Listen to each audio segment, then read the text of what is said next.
Abra sua Bíblia no Evangelho de São Lucas.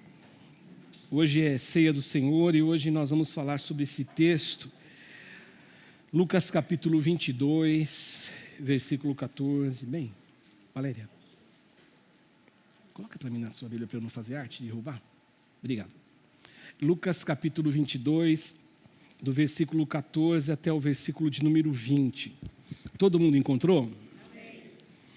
O texto diz assim, Quando chegou a hora, Jesus e os seus apóstolos reclinaram-se à mesa e lhes disse: Desejei ansiosamente comer esta Páscoa com vocês antes de sofrer. Pois eu lhes digo, não comerei dela novamente até que se cumpra no reino de Deus. E recebendo um cálice, ele deu graças e disse: Tomem isto e partilhem uns com os outros, pois eu lhes digo que não beberei outra vez do fruto da videira até que venha o reino de Deus.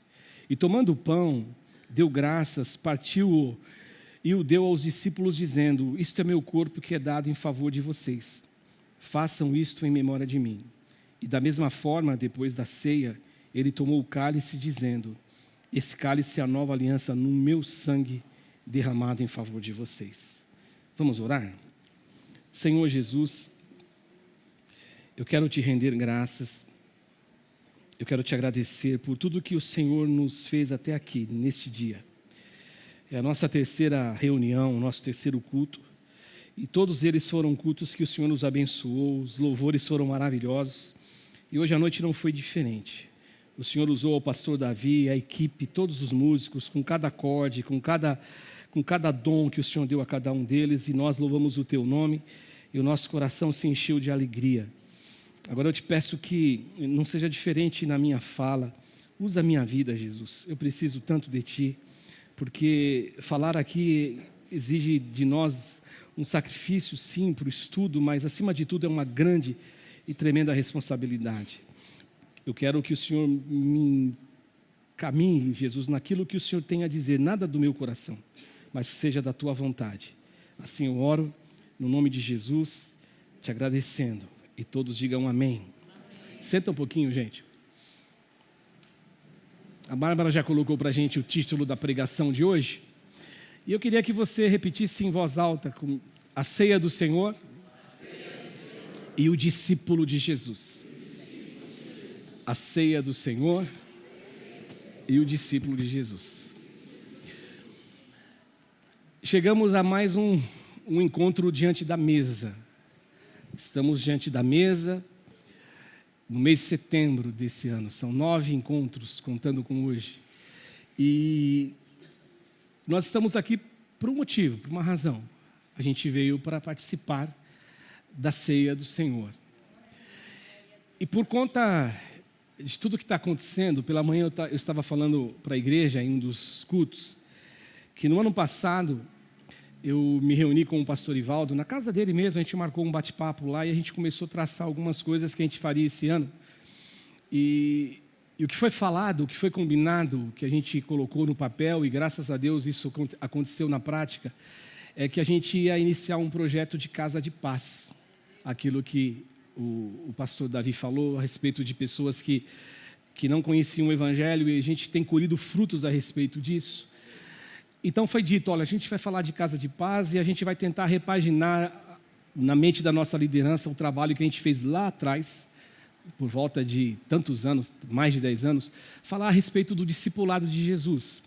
E foram 13 semanas que a gente ficou ouvindo, sendo treinado pelo nosso pastor, e o pastor Ivaldo nos falando a respeito desse tema discipulado. E depois também a gente falou que a gente falaria por mais um período, por mais um tempo nas nossas pregações, a respeito do tema discipulado. E essa semana, quando eu me retirei para preparar a pregação para hoje, eu fiquei pensando assim, o que eu vou falar de discipulado, já que é ceia do Senhor? E nessa reflexão de ceia do Senhor e discipulado, eu fiquei pensando, qual é a conexão que existe entre uma coisa e outra?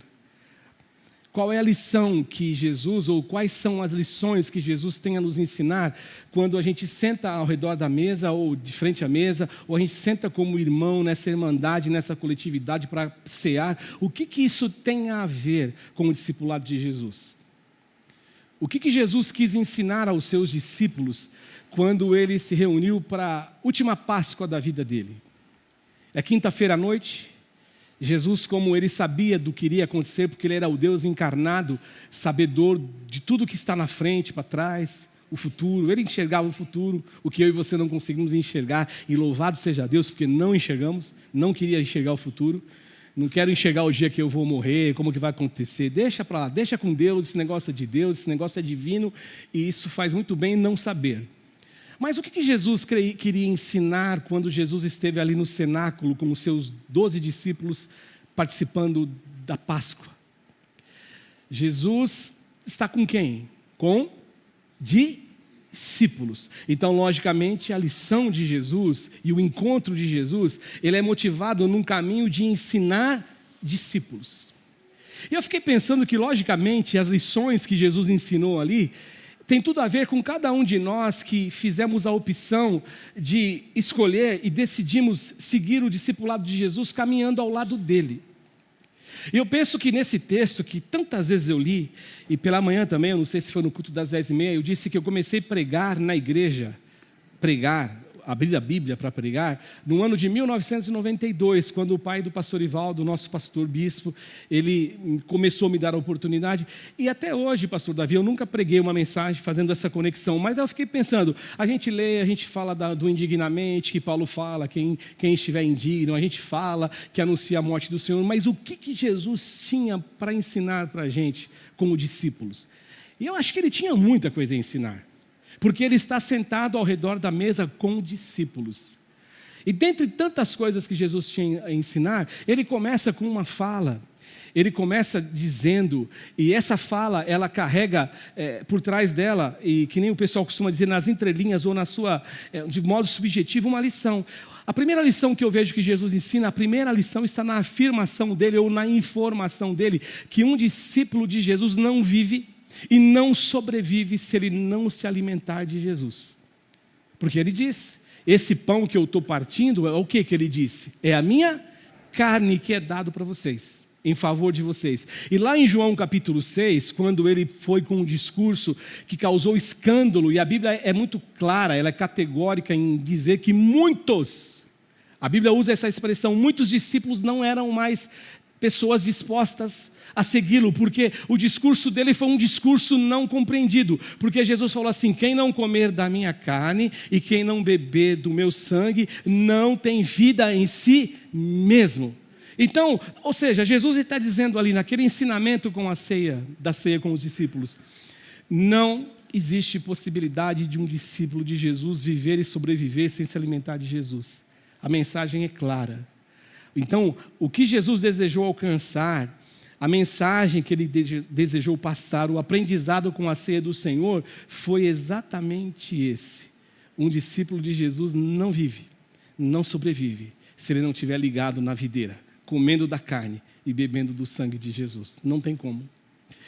Outra coisa que fica claro quando eu leio o texto sagrado aqui de Lucas, sua correspondência em Mateus, e mesmo aquilo que Paulo apóstolo nos apresenta como um texto quase que oficial de todas as igrejas evangélicas do Brasil, pelo menos eu falo como brasileiro, que leem quando nós participamos da ceia, o que esses textos estão dizendo, o que Jesus está ensinando, na verdade, o que Jesus quis ensinar, é que a ceia do Senhor não se tratava apenas de um rito, de uma lembrança de um rito. Pelo contrário, a ceia do Senhor é uma convocação a uma vida de discipulado. É isso, Jesus está convidando esses caras para uma vida de discipulado, é o que Jesus está fazendo, porque Jesus, em nenhum momento ele pensou na mente dele, aí você fala, poxa pastor, mas você lê a mente de Jesus? Não, porque ninguém lê a mente de Jesus, é forma de se expressar, mas lendo as Escrituras, a Bíblia Sagrada, a vida de Jesus, você percebe que Jesus nunca teve o desejo de ensinar a esses meninos aqui, esses apóstolos, apenas algo que fosse algo cerimonial. Eu digo isso porque Jesus, ele está falando, e Jesus está convocando esses caras e convidando esses caras a olharem para trás, a olharem para a cruz e prestarem atenção que ao olhar para a cruz, eles deveriam não apenas olhar para a cruz, mas eles deveriam também aprender uma coisa, eles deveriam tomar a cruz diariamente. É o convite, porque o convite ali, Jesus está falando do quê? De entrega. Jesus está falando do quê? De pão que é partido em favor deles. Então Jesus está dizendo assim, é um convite a vocês seguirem esse caminho, que é o caminho da cruz. E afinal de contas, não tem como a gente ter dúvida, porque o convite de Jesus ao discipulado, a porta de entrada para o convite que nos coloca naquele lugar de discípulo você tem que negar a si mesmo, tomar a sua cruz e me seguir. E relembrando uma fala que eu disse aqui de Billy Graham, há 15 dias atrás, quando eu preguei aqui, na outra semana, antes do pastor Ivaldo, e ontem o pastor Petros, ele falou isso também no sermão dele no final, o último sermão da noite, quando nós estivemos em treinamento ali na igreja do pastor Marcos Soares, ele também citou essa frase que eu citei há 15 dias, e relembrando essa frase, que já estava dentro da minha mente, relembrá-la hoje aqui, o Billy Graham, ele disse uma coisa muito importante. Ele disse o seguinte, a salvação, ela é o quê? Gratuita. A salvação é gratuita. Eu sou salvo não porque eu fiz alguma coisa para merecer a salvação, não. A salvação, se eu creio que eu a possuo, eu só a possuo porque eu recebi dele gratuitamente. Só que ele dizia o seguinte, a salvação, ela é gratuita. Mas o discipulado vai te exigir e vai cobrar de você algo que você nem imagina. Você vai tomar tudo que você tem, que você possui. É isso que Billy Graham dizia. Então, quando eu olho para o discipulado, eu imagino que o discipulado, ele nos apresenta um caminho do quê? De renúncia. Discipulado é renúncia. E por incrível que pareça, a ceia do Senhor, lá no cenáculo, Jesus comendo o pão da Páscoa, bebendo o vinho da época dele, com os seus discípulos, o apelo, o convite da ceia do Senhor é esse apelo. Nos coloca nesse caminho. Alguém disse que um discípulo verdadeiro, aí porque você pode dizer assim para mim, poxa, mas então existem discípulos falsos? Eu acho que tem. E agora? Eu acho que tem. Sabe por que eu acho que tem? Será que sou eu o falso? Pode ser. Ih, pastor, sou eu? Não sei. Eu falo por mim. Mas por que tem discípulo falso? Porque Jesus falou o seguinte para a mulher samaritana, que o Pai procura o quê? Os verdadeiros adoradores. E verdadeiros adoradores não são classificados como aqueles que frequentam um culto em uma igreja evangélica, em uma igreja católica, em uma sinagoga dos judeus. Não, ele está dizendo não é de lugar. Ele fala assim, existe então o quê? Os discípulos verdadeiros que o Pai procura. E eu já vi várias aplicações sobre isso, que o Pai procura, se o Pai procura é porque não acha fácil. Não, na verdade, eu entendo que Deus, ele sabe tudo, não precisa procurar nada. Ele sabe onde que eu estou. Se eu me esconder de Deus é que nem o avô que brinca. Eu brinco muito com os meus netinhos de esconde-esconde, e aí eles se escondem e eu finjo que eu não vejo. E quando eu acho, aí eles colocaram uma regra, não sei se eu já contei para vocês, a regra dos 5 segundos. Se eu achar eles contam 5 segundos, então não dá tempo de eu chegar no pique lá para bater eles, né? E ainda sai todo se achando que ele é o vencedor, né? A gente faz isso. E eu penso que Deus faz exatamente com a gente. Deus, ele finge, não estou vendo você, não estou vendo, cadê o Cássio? Mas Deus vê. Então existem os verdadeiros adoradores, existem os verdadeiros discípulos. Então alguém disse que o verdadeiro discípulo, quando ele participa da mesa do Senhor, ele está fazendo diante das pessoas e diante do mundo espiritual uma renovação de uma aliança com Deus, onde ele se coloca de modo espontâneo, de modo carregando gratidão no coração, de que ele é alguém que estabeleceu com Deus uma aliança e ele pretende cumpri-la até o final da vida dele. É isso que acontece. E diante disso, então, eu falei para vocês, eu fiquei pensando, o que existe de equiparação nas duas coisas? A ceia do Senhor e o discipulado. E a conclusão que eu cheguei, eu quero compartilhar com vocês essa lição, é uma lição só, que a ceia do Senhor é o testemunho vivo do compromisso do discípulo em seguir Jesus. A ceia do Senhor é o compromisso vivo do discípulo de Jesus em seguir Jesus. O discípulo de Jesus que vai seguir Jesus. E aí eu fiquei pensando, né? Quando eu digo compromisso vivo de seguir Jesus, mas qual compromisso? Eu penso no compromisso que Jesus tinha. O compromisso que ele tinha com a vida. O compromisso que Jesus tinha em viver. o compromisso que ele tinha em abrir caminhos, o compromisso que ele tinha em facilitar a nossa vida, facilitar o nosso caminho. E eu fico pensando também, quando eu olho para Jesus, diante da ceia, diante da mesa, eles reclinam, a Bíblia usa a expressão que eles reclinam diante da mesa. Dizem os biblistas que não existia a mesa que a gente tem na época, eles ficavam meio que ali numa mesa muito baixa, eles tinham como reclinar sobre ela. Mas eu fico pensando que Jesus, ele estava facilitando o caminho dos discípulos para entender que a ceia do Senhor não existe algo misterioso, não. Existia ali uma simplicidade, uma singeleza a respeito do ato. Jesus está querendo mostrar simplicidade, porque o Evangelho, ele carrega uma verdade da simplicidade. O Evangelho não precisa você falar coisas maravilhosas, coisas bonitas, coisas difíceis, não. O Evangelho é muito simples. Quando você vai falar da salvação para as pessoas, é simples. Você é pecador, Jesus morreu por você pecador, Jesus ama você, Jesus deu a vida dele em seu lugar. É tudo carregado de uma simplicidade. Então eu vejo Jesus mostrando ali para a gente, para os discípulos dele, a simplicidade do ato e a simplicidade também em relação à vida. Eu falei pela manhã que Jesus ele tinha um pacto com a vida.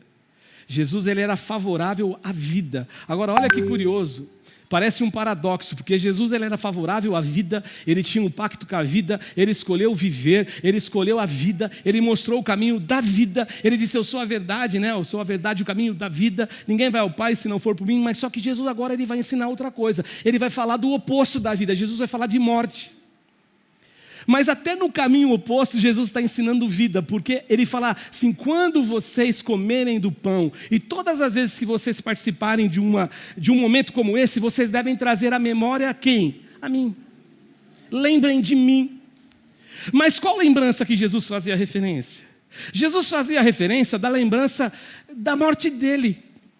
Aí você fala, poxa, você acabou de dizer que Jesus ele tinha um pacto com a vida, e ele senta com discípulos para dar prosseguimento em um caminho de salvação para a humanidade, e ele vai falar de morte, exatamente, porque quando ele fala de morte, lembrem da minha morte, Jesus está querendo dizer o seguinte, a morte deles era em favor deles e em favor de todos, e foi um ato de morte que gerou vida.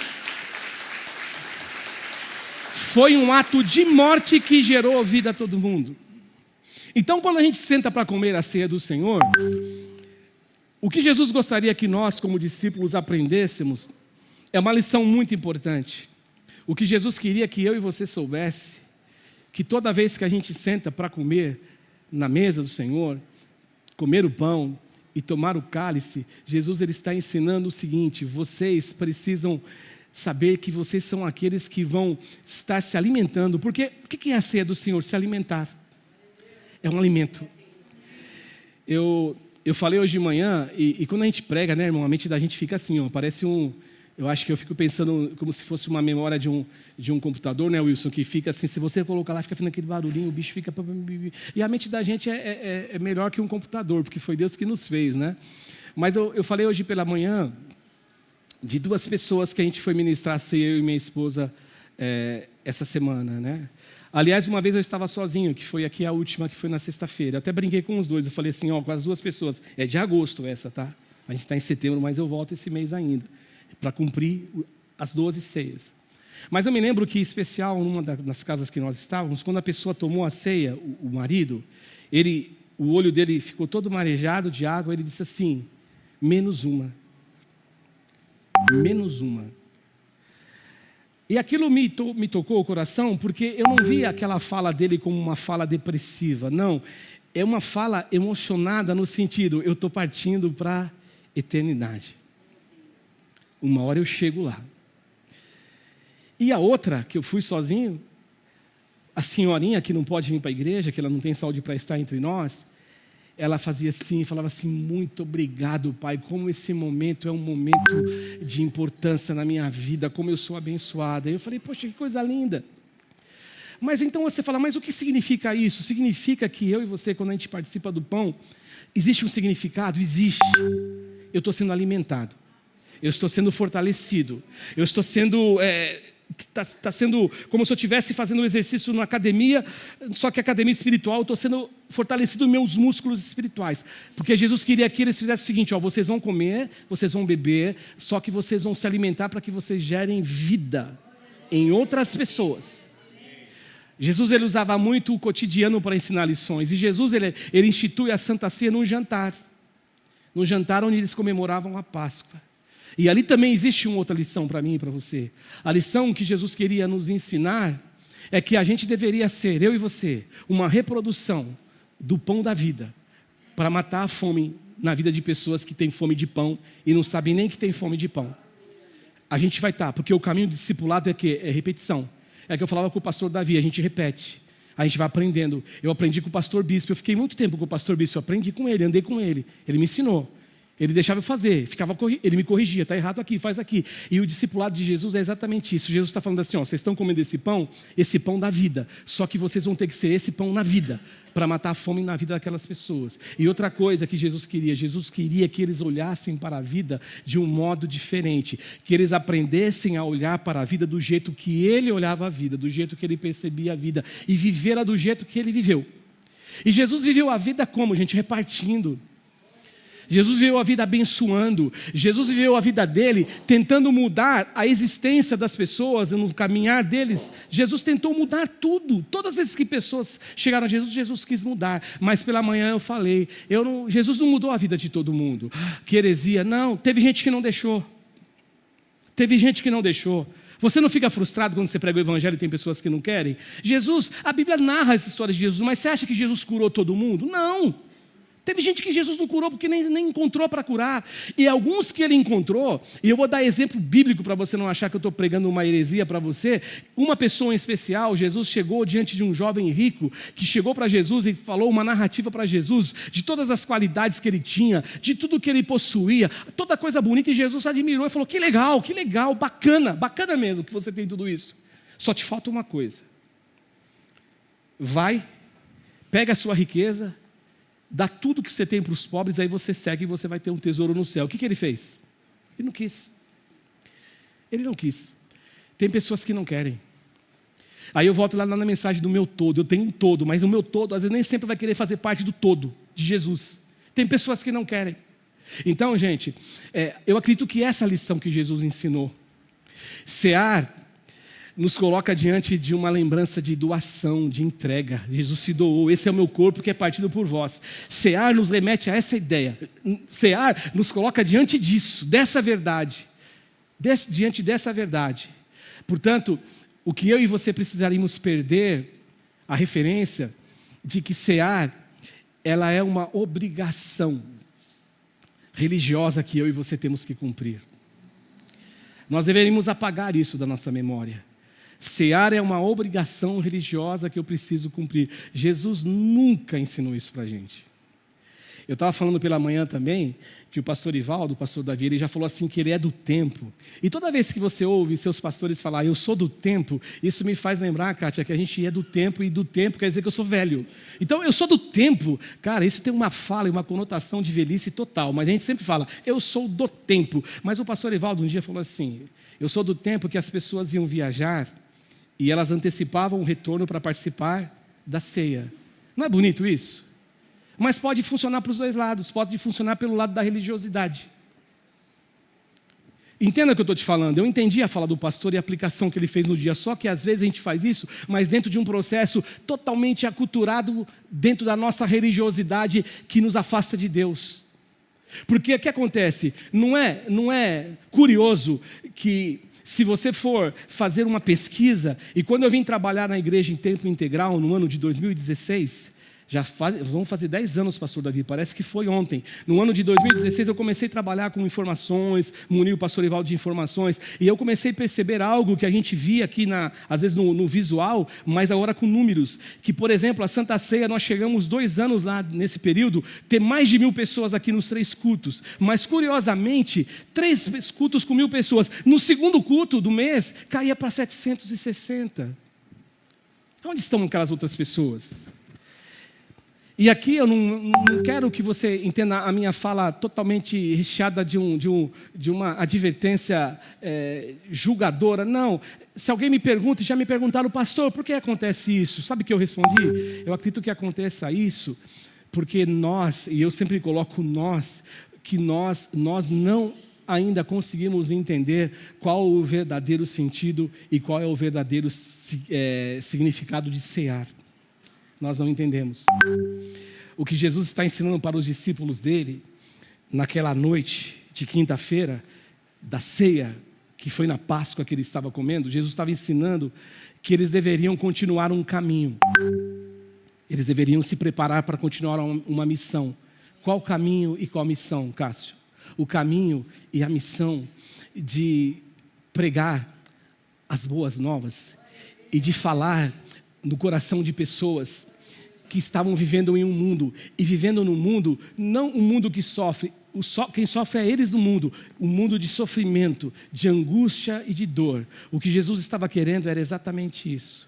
O que Jesus estava pretendendo era exatamente isso, porque o projeto de Jesus nunca foi que a gente simplesmente fosse um processo de participar como algo cultural, como uma obrigação religiosa. Não, Jesus queria que eles fossem o pão que ia matar a fome daqueles que na alma sentiam fome do pão. Eles seriam aqueles que levariam a mensagem que é a água da vida para aqueles que tinham sede da água da vida. É isso. E aí eu termino, pastor Davi, vocês podem subir. Eu termino dizendo o seguinte, a minha conclusão dessa fala, né? Dessa mensagem. A minha conclusão, eu fiquei pensando como terminar o meu sermão hoje. E eu fiquei pensando que, portanto, participar da ceia do Senhor, participar da mesa do Senhor, comer do pão e comer e beber do cálice, deveria ser algo que eu praticasse todos os meses para responder uma pergunta. E essa pergunta, ela acaba tendo um pouco daquilo que Paulo fala, examine-se o homem a si mesmo. Então essa pergunta, eu vou responder por mim. Eu não posso olhar para o Daniel, para a Maria do Carmo, para a Valéria, para a pastora, para a Juraci, para o João, para a Lu, para o Elcio. Não, eu olhando para mim. E a pergunta que eu tinha que responder, deveria responder todos os meses, como uma reflexão espiritual, e não como algo mecânico, era a seguinte pergunta: como que eu tenho sido neste caminho que Jesus escolheu como discipulado? Eu tenho abraçado, eu tenho me comportado, eu tenho realmente escolhido e tenho feito o caminho do discipulado? Essa é a pergunta. Porque Jesus, ele começa assim a falar da ceia, ele está ali com os amigos íntimos dele, com os 12 mais íntimos que ele tinha, de todos os discípulos que ele teve, porque Jesus teve muitos discípulos, muitos discípulos, mas ele está com os 12 que são mais íntimos. Então, cear, Jesus está ensinando assim para a gente, cear, toda vez que a gente está ceando, ele faz um convite para a gente olhar para trás, olhar para o passado. Olhar para o passado e lembrar do quê? Da cruz. É isso que Jesus fez. Você precisa lembrar da cruz. Todas as vezes que vocês comerem este pão e vocês beberem desse cálice, vocês anunciam uma morte do Senhor, até que Ele venha.